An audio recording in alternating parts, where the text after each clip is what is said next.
Welcome to Chillin' 101. We hope this video helps. You start by prepping the Z Achilles where the sticker will sit. Clean with 70% isopropyl and a lint-free cloth to remove oils. Once done, lay stickers on the shoe to visualize spacing and alignment without removing backing. This prevents mistakes. Now peel a corner slowly, using tweezers if the sticker is small, and align that corner at the reference point. Press the corner down firmly. This first contact controls final placement, so take a breath and set it right. You now secure the sticker by pressing from center outward. That technique forces out air and reduces bubbles. Make sure to hold the sticker taut and use a credit card or squeegee at about a 45 degrees angle with medium pressure, gliding slowly.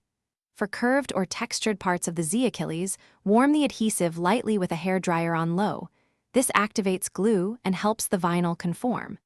If the sticker shifts, lift slowly, realign, and repeat the smoothing process. You finish by tacking down edges and trimming any overhang with a fresh blade, cutting away from you to avoid slips. Once done, let the sticker cure for 24 to 48 hours before you wear the Z Achilles hard. That waiting period ensures full adhesion. If an edge lifts or a bubble appears later, lift gently, reheat with low heat, and squeegee again. Severe creases may require a replacement sticker. Remember, patience at the end prevents peeling later. Thanks for watching. Consider subscribing if we helped you.